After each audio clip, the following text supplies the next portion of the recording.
So very good afternoon everyone. मैं हूं Arun Sharma, commerce अब उदयपुर से। आज मैं आपको बताने वाला हूं जो जीएसटीआर 1 की फाइलिंग में जो अपडेट है और जो आप अप्रैल 2025 का जीएसटीआर 1 भरने जाओगे मई महीने में, तब आपको टेबल नंबर 12 को बहुत सावधानी से भरना होगा, क्योंकि आप सबको पता है अभी एक रीसेंट अपडेट जीएसटी एडवाइजरी जारी हुई थी जीएसटी डिपार्टमेंट द्वारा।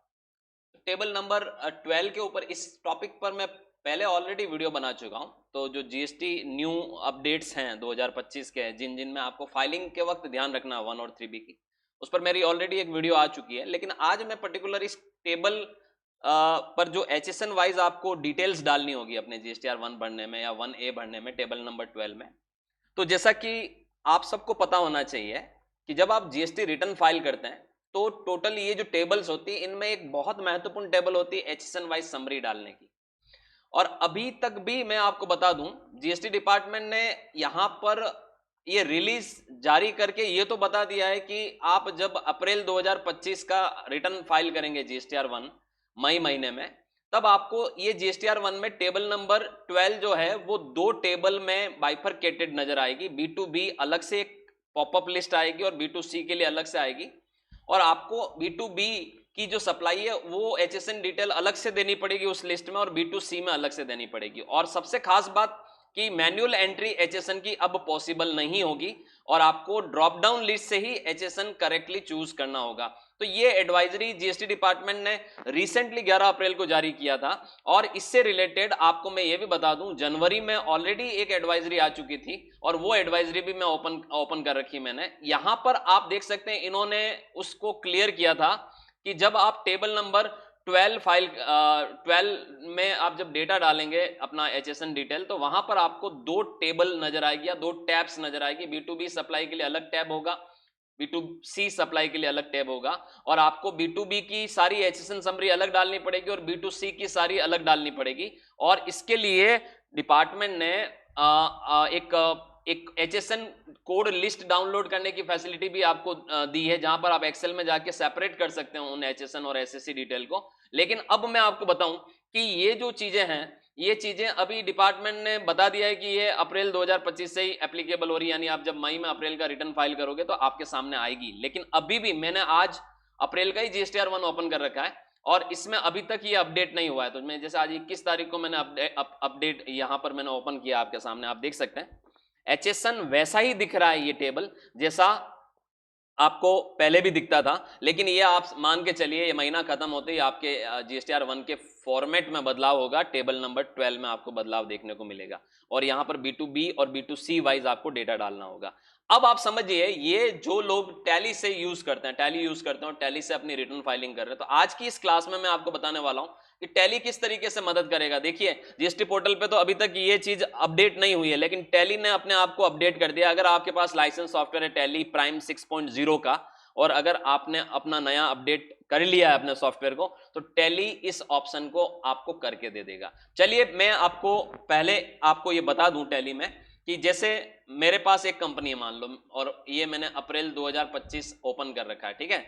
अब मैं यहां पर क्या करने वाला हूं, आप ध्यान से देखिएगा। मैं दो अलग अलग ट्रांजेक्शन करता हूं सेल के। तो सबसे पहले मेरा जो पहला ट्रांजेक्शन होने वाला है, मान लो मैं सेल बिल नंबर 1 डाल देता हूं, और एक मैं रजिस्टर्ड पार्टी है उसको मैं सेल कर रहा हूं। ये मान लो मैंने एक रजिस्टर्ड पार्टी ले लिया और यहां पर ये पार्टी का एड्रेस डाल दिया, गुजरात की पार्टी है, 1 अप्रैल की मैं एंट्री चढ़ा रहा हूं। और मान लो मैं एक सर्विस प्रोवाइडर हूं, तो मेरे केस में मैंने मान लो उनको इरेक्शन एंड अलाइनमेंट वर्क का काम किया है उनके लिए। तो सपोज मैंने उनको 2 लाख रुपए का बिल बनाया है, ठीक है, और आईजीएसटी एप्लीकेबल कर देता हूं मैं यहां पर।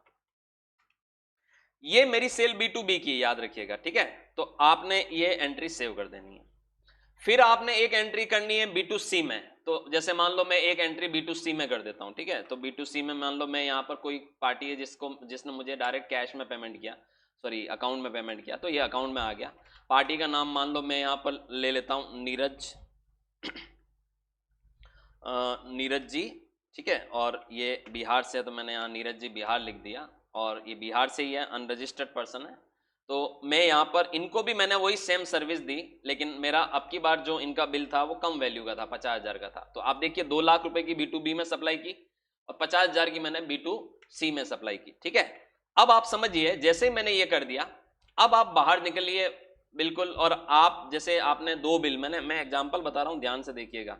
मैंने एक बिल B2B का बनाया, एक बिल B2C का बनाया। एक मिनट, सेकंड वाला बिल मैंने यहाँ पर उसमें GST नहीं जोड़ा है तो GST जोड़ देता हूँ, पेज अप करता हूँ, और इसमें लोकल पार्टी है तो CGST और SGST जुड़ेगा, ठीक है। तो ये CGST SGST जोड़ देते हैं और सेव कर देते हैं। और ये पहला बिल है, और ये आपका B2B बिल है 36,000 का IGST, और ये B2C बिल है आपका 9,000 रुपये का, मतलब 4500 का CGST SGST है। नाउ व्हाट, अब देखिए आपको मैं बताता हूं कि जब आप टैली से GST रिटर्न्स फाइल करते हैं तो आप GST रिपोर्ट्स में जाते हैं, और वहां से आप GSTR1 में जाते हैं। वहां से आप क्या करते हैं, अपना पीरियड लेते हैं, कि जैसे आपने यहाँ से पीरियड ले रहे हो कि 1 अप्रैल से 30 अप्रैल का ये आप रिटर्न फाइल करने जा रहे हो, राइट। अब आप देखिए, आपने टोटल दो बिल बनाए हैं। एक बिल आपका B2B में आ रहा है 2 लाख रुपए का, जिसपे 36,000 रुपए का IGST है। एक बिल आपका B2C स्मॉल इनवॉइस में आ रहा है 50,000 का, जिसपे 4500 का CGST IGST। तो टैली आपका रिटर्न ऑटोमेटिक प्रिपेयर करता चलता है, और अनसर्टेन ट्रांजैक्शन में आपके पास कोई भी एंट्री नहीं होनी चाहिए, क्योंकि अगर कोई मिस्टेक है तो वो अनसर्टेन ट्रांजैक्शन में चली जाती है, और फिर वहां से आप GSTR1 नहीं भर पाते। अब बेसिकली क्या होता है कि जब हम टैली से रिटर्न फल भरते हैं, आपने मेरी प्रीवियस भी मैंने बहुत सारी वीडियो अपलोड कर रखी है, तो आप एक्सचेंज में जाके पहले आप अपना क्या करते हैं, यहाँ से जब आप एक्सचेंज में जाते हैं, ऑल GST ऑप्शन में जाओगे, आपको यहाँ से देखिए सारे ऑप्शन नजर आएंगे। पहले आप अपना GST रिटर्न अपलोड कर देंगे, और फिर आप यहाँ से डायरेक्ट GSTR1 फाइल कर देंगे। चंद सेकंड में आप अपना GST रिटर्न भर देते हो टैली से। ये हमारे लिए इसलिए यूजफुल है कि किसी भी मंथ में जब सैकड़ों या हजारों ट्रांजैक्शन होते हैं और हम अपनी रेगुलर बिलिंग अपने सॉफ्टवेयर में करते हैं, तो हम कभी ये नहीं चाहते कि सॉफ्टवेयर में जब मैंने इतना काम किया है तो मैं वापस वो काम मैन्युअली जाके वहाँ GST पोर्टल पे ऑनलाइन अपलोड करूँ। तो मैं सॉफ्टवेयर से ही फाइलिंग करना चाहता हूँ। तो उस केस में जो लोग टैली यूजर्स हैं और जो GST रजिस्टर्ड यूजर्स हैं टैली के, तो वो लोग टैली से ही डायरेक्टली GST रिटर्न्स फाइल करते हैं। तो ऐसे केस में देखिए, जो नई अपडेट है और जो अप्रैल 2025 का रिटर्न आपका जाएगा GSTR1, उसमें आप देखिए यहां पर ये टेबल नंबर 12 बहुत इंपॉर्टेंट है, HSN समरी। और जैसे आप इस पे एंटर मारोगे, आप देखिए HSN आपको अभी ऐसे नजर आ रहा है। मतलब आपने टोटल दो बिल बनाए, दोनों बिल में या आप देखिए अलग अलग नजर नहीं आ रहा है, B2B या B2C नजर नहीं आ रहा है, जो GST डिपार्टमेंट ने हमें बोला है कि भाई B2B और B2C में नजर आना चाहिए। और आप देखिए SSC कोड यहां पर एक ही नजर आ रहे हैं, और ये दोनों 2,45,000 की आपकी वैल्यू यहां बन गई, 250 की टैक्सेबल वैल्यू बन गई, 36 CGST, 36 का IGST, CGST IGST नजर आ रहा है। तो टैली ने ये फीचर एक्टिव कर दिया है। आपको मैं बता दूं किस तरह से टैली में अगर आप यूज कर रहे हैं, तो टैली में आप ये नई जो अपडेट है उसको किस तरह से एक्टिवेट करेंगे। आपको यहां से F11 करना है, जहां से हम अपनी GST को इनेबल करते हैं। और जब आप सबको पता है F11 में आप अपनी GST को एक्टिवेट करते हैं, और उसी के जस्ट नीचे का ऑप्शन दिख रहा है set alter GST rate detail, उसको आपको यस करना है। जैसे आप उसको यस करेंगे, फिर आपको यहां से क्या करना है, मोर डिटेल में जाना है। और अब मोर डिटेल में जाओगे, आप शो मोर में जाओगे, तो आपको यहां पर सबसे लास्ट में ये देखिए सेपरेट B2B और B2C HSN summary applicable from वाला ऑप्शन आ रहा है। आप ध्यान रखिए, आप अगर टैली सॉफ्टवेयर यूजर हैं तो आपके पास टैली प्राइम का 6.0 वर्जन होना चाहिए, अपडेटेड होना चाहिए, लाइसेंस वर्जन होना चाहिए। ये ऑप्शन तभी आप एक्सरसाइज कर पाओगे। सेपरेट B2B और B2C HSN समरी वाला ऑप्शन है, और ये इसकी एप्लीकेबिलिटी कब से दिख रही है, 1 अप्रैल 2026 से, जबकि गवर्नमेंट ने इसको एप्लीकेबल कर दिया 2025 से ही। तो आप इस पे एंटर मारिए, और यहां पर आप अपनी डेट को 2025 कर दीजिए। 1 अप्रैल 2025 जैसे ही करोगे, अब आपके सामने वो कुछ डिटेल पूछ रहा है, तो आप यहां पर कुछ भी छेड़छाड़ मत करिएगा। बस आपको ये ध्यान रखना है आपका टर्नओवर कितना है। और एक और चीज ध्यान रखनी है कि यहां पर क्रिएट HSN और SSC summary for all section करना आपको, और यहां पर ध्यान रखना आपका टर्नओवर कितना है। अगर आपका टर्नओवर 5 करोड़ से कम है तो आप 4 डिजिट ले सकते हैं। अगर आपका टर्नओवर 5 करोड़ से ज्यादा तो आप 6 डिजिट ले लें। अगर आप इंपोर्ट या एक्सपोर्ट जैसे ट्रांजेक्शन करते हो तो 8 डिजिट ले लें। तो जैसे मैं यहाँ 6 डिजिट ले लेता हूँ, और उसके बाद मैं यहाँ डेट डाल दूंगा 1 अप्रैल 2025 से, ये मेरा न्यू इफेक्टिव रेट। और अब मैं इसको सेव कर देता हूँ, कंट्रोल ए, ओके, और इसको यस कर दीजिए। ये आपका एक्टिव हो गया है बटन।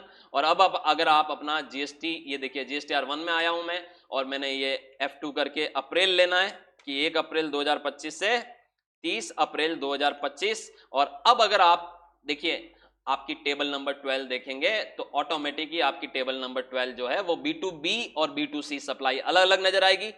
जितने बिल आपने B2B में रजिस्टर्ड पार्टियों को फाड़े होंगे, और उनमें जो जो भी आपके HSN या SSC कोड होंगे वो पूरा अलग नजर आएगा डेटा, और ये B2C सप्लाई अलग नजर आएगी। अब आप जब अपना यहां से अपना एक्सचेंज में जाके अपलोड करोगे डेटा जीएसटी पोर्टल पे, तो ऑटोमेटिकली वो आपकी टेबल नंबर 12 में इसी तरह से डेटा जाएगा जिस तरह से गवर्नमेंट आपसे अब मांगेगी, याद रखिएगा। सो आप सब समझ लीजिए, टैली ने अपने इस ऑप्शन को इंट्रोड्यूस कर दिया है, B2B और B2C सेपरेट सेपरेट देना है आपको टेबल नंबर 12 में, लेकिन जीएसटी पोर्टल पे अभी भी ये फॉर्म अपग्रेड होना या अपडेट होना बाकी है, जो आपको आई थिंक मेरे हिसाब से इस महीने के एंड में या अगले महीने के शुरू में, शुरुआती डेट में ये नया टेबल अपडेट मिलेगा, और आप उसके बाद अगले महीने जीएसटी रिटर्न भरते वक्त किसी तरीके की मिस्टेक ना करें। आप ध्यान दीजिए, अगर आप टैली यूजर हैं तो this is the very very important class जो आपके जीएसटी रिटर्न फाइलिंग से रिलेटेड है, एंड दैट इज फ्रॉम